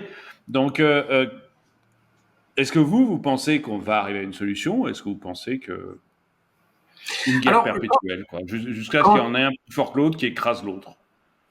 oui, alors le problème, c'est malheureusement, on s'achemine un petit peu dans cette direction, dans cette dernière direction, ce qui me désole un peu, parce que quand on observe l'histoire, quand on observe l'évolution des choses, on s'aperçoit qu'effectivement, les Palestiniens ont fait l'objet d'une injustice depuis 1947 en réalité, et que les Occidentaux, comme les Occidentaux préféraient soutenir Israël, eh bien, les Palestiniens ont fait les frais entre guillemets de cette injustice parce que aucun occidental n'a eu l'intérêt de résoudre leurs problèmes. On préférait soutenir notre allié au Proche-Orient, qui a souvent été considéré comme une sorte de bastion avancé de l'Occident au Proche-Orient. C'était particulièrement vrai à l'époque de la guerre froide, où vous aviez pratiquement tous les pays qui entouraient Israël qui étaient à l'exception de la Jordanie probablement, mais disons la plupart des pays qui entourent Israël étaient pro-russe ou pro-soviétique à l'époque, n'est-ce pas?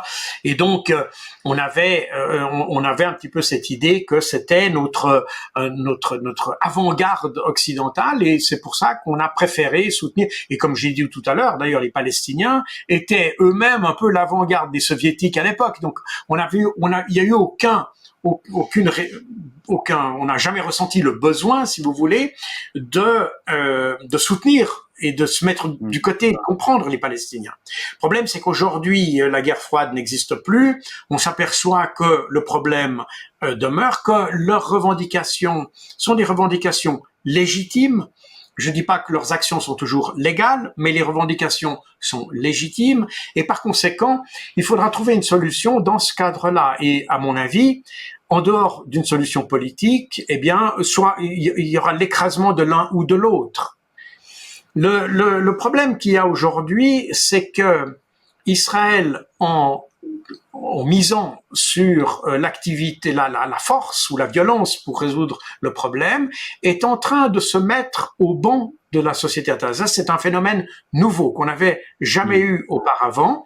C'est-à-dire que maintenant, notamment avec la plainte déposée par l'Afrique du Sud, eh bien, vous avez un Israël qui est accusé d'une plausibilité de génocide à ce stade, hein, mais avec tout ce qu'on observe tous les jours et puis ce qu'on entend aussi dans les milieux des Nations Unies, eh bien, on s'achemine un petit peu vers une condamnation de génocide.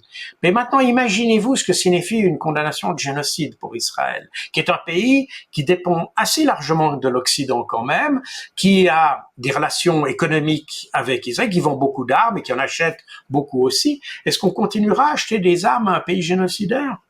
Est-ce qu'on vendra les États-Unis laisseront jamais les États-Unis, même si Israël avait fait un génocide, et franchement, je ne suis pas, moi, sur cette ligne-là.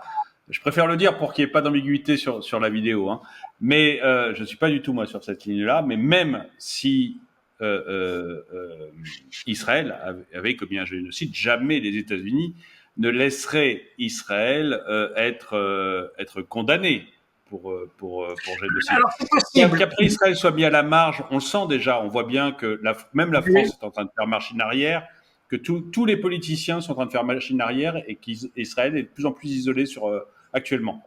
Mais même les États-Unis, même les États-Unis, c'est ça le problème, c'est que même les États-Unis aujourd'hui, et je me rappelle, moi j'ai habité en tout 4 ans aux États-Unis, et durant mes 2 passages, j'ai fait 2 fois 2 ans à New York, et chaque fois d'ailleurs, c'est assez intéressant que systématiquement dans les colonnes de New York Times, vous avez le souci de la communauté juive américaine que les jeunes ne s'identifient plus avec la cause que défend Israël. Il y a un hiatus toujours plus grand entre les valeurs que les jeunes juifs américains ont en tête et l'action israélienne. Donc il y a un écart toujours plus grand. Alors je pense pas non plus que les Américains vont laisser tomber Israël du jour au lendemain. Ça c'est très probable. Quoique maintenant vous voyez que les tensions sont encore très grandes, sont de plus en plus grandes d'ailleurs entre Israël et les États-Unis. L'électorat juif américain est très démocrate. Et actuellement, ils sont en train d'abandonner Joe Biden. Alors, il y a l'échéance des élections présidentielles, ou de l'élection présidentielle, qui accentue encore le phénomène. Mais il y a un réel problème d'isolation pour Israël, ce qui ne signifie pas qu'Israël pourrait être totalement abandonné. Mais vous comprenez, admettons que les pays arabes, pour des raisons de ce qui se passerait, par exemple à Al-Aqsa, etc., que les pays arabes se liguent contre Israël. Est-ce que les Américains, moi j'ai eu beaucoup de contacts avec des militaires américains puisque j'ai travaillé à l'OTAN, comme vous le savez, j'ai eu beaucoup de contacts avec les Américains d'une manière générale parce que j'ai été aussi formé chez eux. J'ai jamais vu un militaire américain bien intentionné à l'égard d'Israël. C'est intéressant. Il garde toujours ils gardent toujours en tête, faut pas oublier qu'Israël a coulé un de leurs bateaux en en 1967, le USS Liberty, qui a été coulé par Israël délibérément, et ça, les militaires américains ne l'ont toujours pas avalé. Et ça, pour eux, Israël est un pays, ils sont disciplinés, donc ils font ce que leur gouvernement dit, mais il y a toujours une très grande méfiance. Et puis ça s'est encore ajouté par le fait, les révélations dans les années 90, que l'attentat de Beyrouth contre la caserne des Marines en octobre, ou c'est octobre 1983, que les Israéliens avaient connaissance préalable de l'attentat, mais qu'ils n'ont rien dit pour que l'attentat se passe, parce qu'ils pensaient que comme ça, les Américains s'impliqueraient davantage au Moyen-Orient. Donc il y a eu comme ça, et ça, les Américains le savent. Nous, on a oublié tout ça, mais les Américains le savent très bien, et surtout les militaires américains. Donc, il y a une très grande méfiance à l'égard d'Israël, ce qui ne veut pas dire qu'ils ne répondraient pas aux ordres si Israël leur demandait. Mais ce que je veux dire par là, c'est que la situation d'Israël, elle est, oui, politiquement, quand on regarde en surface, il y a un fort soutien, mais je pense que ce soutien, il est beaucoup plus, comment dire, il est un peu plus fragile que ce qu'on pense. Et je pense qu'Israël ferait bien d'avoir une politique qui soit plus accommodante avec ses voisins. D'abord, vous savez, il y a deux manières de concevoir la sécurité. Et Israël a une notion de sa sécurité qui consiste à montrer les dents plus fort que ses voisins. C'est un petit peu sa politique depuis son existence d'ailleurs. C'est pour ça que d'ailleurs que je fais la comparaison dans mon livre entre la politique de sécurité suisse et la politique de sécurité israélienne, parce que stratégiquement, c'est des positions qui sont assez proches. C'est pas le même contexte exactement, mais qui a beaucoup de similitudes. Et l'approche, par contre, est diamétralement opposée. Et je pense que Israël serait bien inspiré d'avoir une réflexion sur l'avenir de son existence dans la région, de façon à ce il soit mieux intégré. Vous savez, si vous regardez mon livre, l'opération déluge de l'Aqsa, le sous-titre est La défaite du vainqueur. C'est le même sous-titre que j'ai utilisé il y a 20 ans dans un livre que j'ai écrit sur la guerre asymétrique, qui était axé cette fois-ci, qui était toujours axé sur la lutte contre le terrorisme palestinien, mais cette fois-ci sur la base des événements de la deuxième intifada. Et j'avais constaté que Israël avait une stratégie qui finalement avait des avantages, lui apportait des avantages tactiques, mais lui mettait dans une situation stratégique plus difficile. Et aujourd'hui, on est exactement là-dedans. Il est possible qu'Israël arrive à écraser le Hamas. C'est possible. Mais est-ce qu'il arrivera à le faire sans détériorer sa situation stratégique? Eh bien, aujourd'hui, on s'aperçoit que c'est pas ça. Et par conséquent, je pense que là, il y a une réflexion à faire en Israël. Commencer à réfléchir, un petit peu comme les Britanniques ont dû le faire à propos de l'Irlande du Nord. Il y a un moment, il faut se dire, bon, ben, on arrête de discuter avec des bombes et on commence à entrer dans un processus politique et on négocie. Et ça voudra dire, comme les Palestiniens, je reviens à ce que je disais tout à l'heure, qu'ils ont été victimes finalement d'injustices, beaucoup, ça veut dire qu'il faudra revenir sur certaines de ces injustices. Et ça veut dire un effort qui sera d'autant plus grand que Israël a essayé, typiquement, par exemple, dans les implantations en Cisjordanie, qui sont illégales, totalement illégales du point de vue du droit international. Vous voyez, si la communauté internationale, et notamment les Occidentaux, était intervenue suffisamment tôt dans le processus, eh bien, il n'y aurait pas eu ces implantations et on aurait des solutions plus faciles. Aujourd'hui, plus on avance, plus ces implantations se développent, plus le phénomène devient difficilement réversible, pour ne pas dire irréversible. C'est-à-dire que la marche arrière sera d'autant plus douloureuse qu'on avance vers le futur et impliquera de la part d'Israël des sacrifices d'autant plus grands qu'on continue à progresser dans le temps. Mais on voit bien que les Palestiniens, de nouveau, les résolutions de l'ONU sont très très claires sur ce point. Les territoires que l'on appelle territoires occupés aujourd'hui sont des territoires qui ont été acquis illégalement et que Israël, déjà en 1967, la résolution 242 des Nations Unies, du Conseil de sécurité, imposait à Israël de restituer ces territoires. Or, ça n'a pas été fait. Eh bien, on est dans une situation qui sera toujours, plus on avance, plus elle sera douloureuse pour les Israéliens. Elle sera douloureuse en termes de politique étrangère, elle sera douloureuse aussi en termes de politique intérieure, et elle sera probablement douloureuse en tant que société israélienne. Parce que, admettons, et on n'en est pas encore là, mais admettons qu'Israël décide de restituer ces territoires. Quid de ces implantations? Est-ce que ça deviendra des implantations dans un territoire palestinien? Et donc soumises au droit palestinien, du coup? Ou bien est-ce qu'il faudra rapatrier ces gens et les mettre à l'intérieur du territoire israélien, c'est-à-dire le territoire de frontières qui d'ailleurs n'ont jamais été arrêtées par Israël? La frontière que nous avons aujourd'hui, ou la surface que l'on voit sur la carte, quand on parle de l'État d'Israël, quand on a enlevé les territoires occupés, c'est un territoire qui est reconnu de facto, mais pas de jure. Parce que, en réalité, les Israéliens se sont toujours refusés à définir leurs frontières, précisément pour pouvoir les agrandir. Et ça date de la veille même de la déclaration d'indépendance israélienne. Donc, on est dans une situation où Israël s'est mis lui-même dans une situation qui est difficile et qui, au fil du temps, deviendra toujours plus difficile à assumer.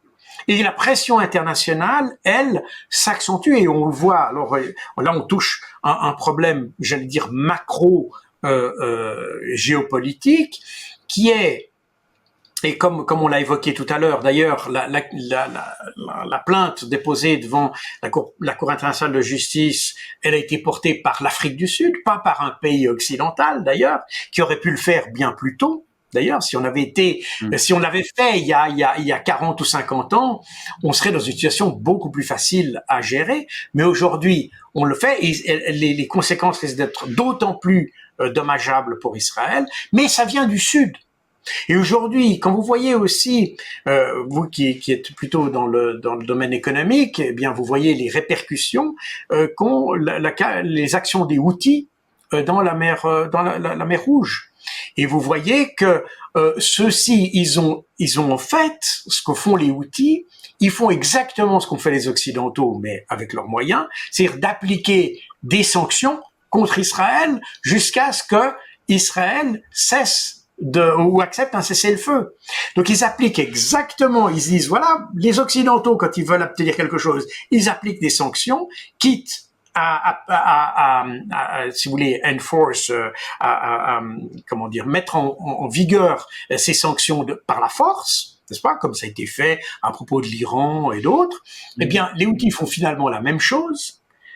Et on s'aperçoit que, en réalité, derrière l'Afrique du Sud et les Houthis, on a une nouvelle perception du Sud global par rapport aux Occidentaux, où on ne croit plus en la parole de l'hémisphère nord et où finalement on essaye si vous voulez, imposer ou de s'imposer par rapport au nord. Donc, on est dans une situation qui stratégiquement s'est développée, qui va affecter très certainement, alors qui va affecter l'Occident en général, mais Israël étant considéré comme étant ce bastion, ce poste avancé de l'Occident dans le Sud global, eh bien, effectivement, il est davantage exposé. Et ça, c'est une situation nouvelle qui mérite, à mon avis, pour la réflexion stratégique, d'être prise en compte.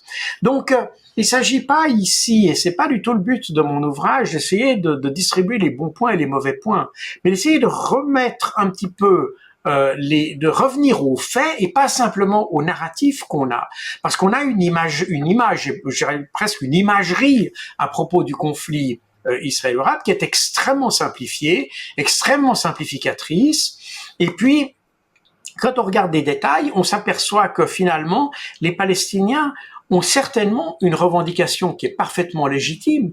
Est-ce que leurs actions le sont toujours ?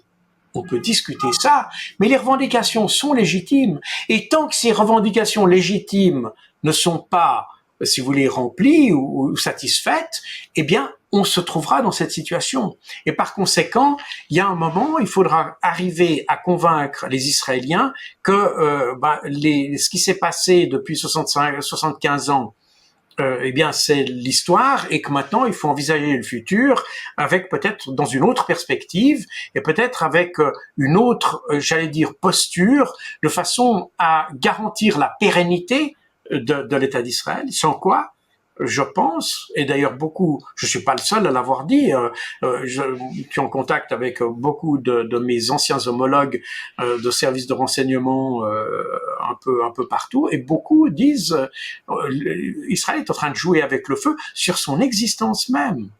Donc il y a vraiment une réflexion à se poser. On peut plus simplement se contenter du discours qu'on avait avant. Il y a des implications qui sont beaucoup plus larges. Je ne dis pas que Israël va disparaître demain, etc. Mais on sent qu'on est dans une dynamique qui est très différente. La relation qu'il y a entre le nord et le sud de l'hémisphère du globe, eh bien, est en train de changer. Et puis elle pourrait changer dramatiquement, avec d'autant plus dramatiquement d'ailleurs que les Occidentaux n'ont plus les moyens des politiques qu'ils pouvaient avant pratiquer. On voit bien aujourd'hui les limitations qu'il y a, ne serait-ce que pour la France, d'envoyer 2000 hommes en Ukraine.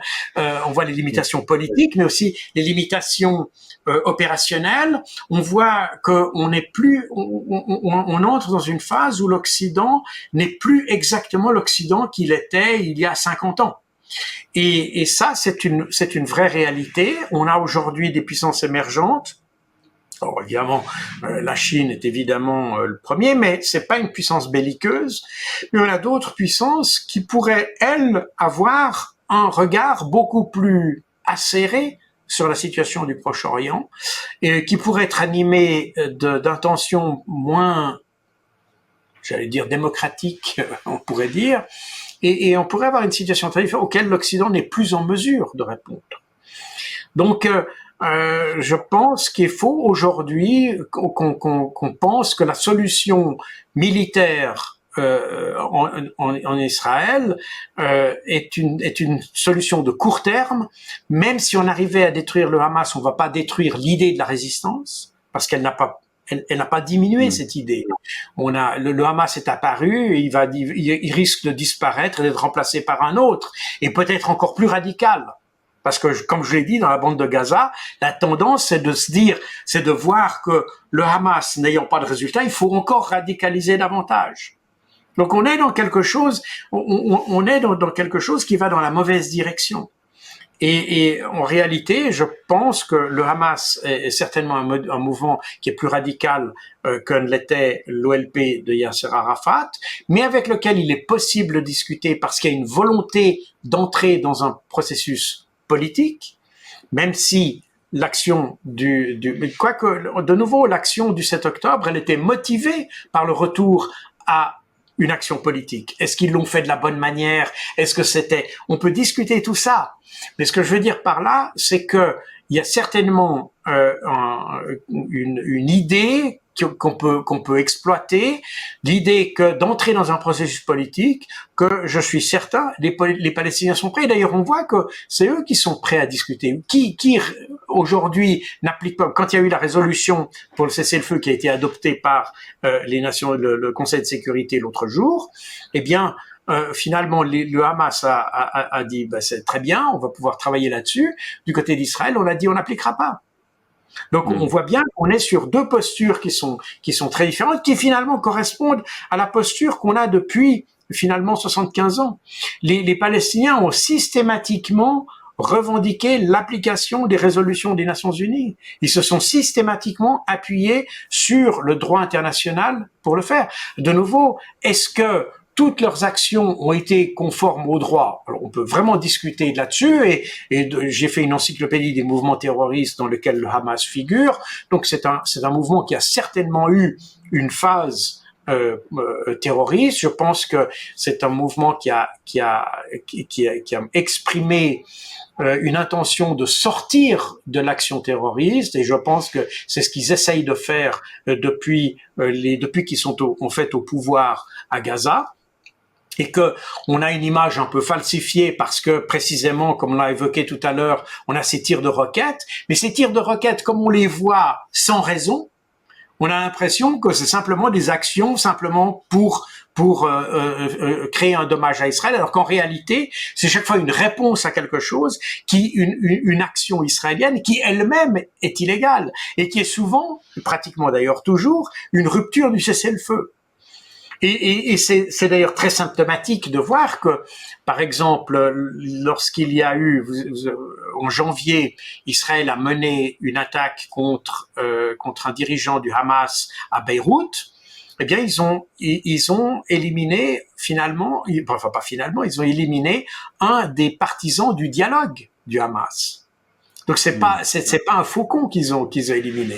Donc on est un petit peu dans une dynamique où je pense que le mot terroriste tend à nous aveugler un petit peu et à fausser notre perspective. Il faudrait revenir à quelque chose qui est moins émotionnel, plus factuel, et puis se dire que, comme je l'ai dit tout à l'heure, les Britanniques ont su négocier avec des terroristes pour avoir la paix en Irlande du Nord. Donc ça veut dire que c'est possible de le faire. On arrive à faire ça. Il y a d'autres pays d'ailleurs qui ont négocié le virage du terrorisme, la Colombie, etc. Alors la Colombie, ils ont d'autres problèmes parce qu'il y a des questions de cartel et la criminalité organisée. Mais la question du terrorisme, typiquement, ils ont réussi, en tout cas en grande partie, à le résoudre en faisant le pas de dire on négocie avec un mouvement qui en plus voulait détruire l'État. Donc on n'est même pas dans un mouvement de résistance comme les Palestiniens qui veulent récupérer récupérer des terres, des territoires occupés, puisque c'est la position du Hamas. Ils ont dit ils sont contents d'avoir une solution qui respecte les frontières du 4 juin 1967. Autrement dit, c'est la carte d'Israël selon les frontières de 1940, la fameuse ligne verte que j'ai évoquée tout à l'heure, qui est la frontière de facto d'Israël. Et puis d'un autre côté, les Palestiniens auraient les territoires dits occupés aujourd'hui, enfin qui sont occupés aujourd'hui. Donc on voit qu'il y a une solution possible, alors que en Colombie, les mouvements avec lesquels le gouvernement a négocié, c'était des mouvements qui voulaient vraiment prendre le pouvoir à la place du pouvoir. Donc c'était une situation qui était beaucoup plus délicate et pourtant on a su négocier ce virage. Par conséquent, il est certainement possible de le faire également en Israël si la volonté est là. Jacques Beau, je vous remercie d'avoir terminé sur une note positive parce que moi je ne voyais que du négatif et j'avais vraiment l'impression que ça finirait jamais ou de manière exclusivement violente. Donc au moins on finit l'interview sur une note positive et je vous remercie aussi pour l'ensemble de cette interview parce que voilà, vous avez un point de vue qui est vraiment qu'on entend très très peu sur ce qui s'est passé le 7 octobre et sur ce qui se passe depuis, et surtout un point de vue qu'on voit pas du tout dans nos médias. Donc je trouve très intéressant que vous ayez pu en parler. C'est un point de vue qui est basé sur le droit et j'analyse les différentes résolutions. J'ai moi-même travaillé comme chef de la doctrine des opérations de maintien de la paix aux Nations Unies. Donc c'est la question des résolutions des Nations Unies est une chose auquel je suis habitué d'analyser. Donc j'ai fait l'analyse, si vous voulez, de ce que dit le droit international. J'ai été formateur aussi pour le Comité international de la Croix-Rouge. Donc la question du droit humanitaire international est une question que j'évoque aussi, et notamment les conventions de Genève est un des autres éléments de discussion. Et puis, naturellement, ce qu'on n'entend jamais, c'est évidemment ce que la presse israélienne, ce que les journalistes israéliens, parce que les journalistes israéliens ont fait un travail qui est extrêmement honnête. Alors, on a aussi la propagande. Ils sont aux confins de tout ça. Ils ont aussi ça. Mais d'une certaine manière, l'approche qu'il y a en Israël de l'explication de ce qui s'est passé cet octobre est beaucoup plus honnête que ce qu'on a typiquement en France, où là, on reste non pas sur de l'information, on est sur un narratif, purement et simplement. Et ça n'est pas honnête non plus, parce qu'on n'aide pas la cause de la paix comme ça. Jacques Beau, je vous remercie. Je renvoie vers votre livre, donc Opération Déluge d'Al-Aqsa chez Max Milo, et donc il y a un lien dans la description pour ceux qui veulent aller le voir et l'acheter chez Max Milo. Merci beaucoup de nous avoir consacré tout ce temps, et je vous dis à très bientôt, et à très bientôt à tous ceux qui ont vu la vidéo. Merci bien.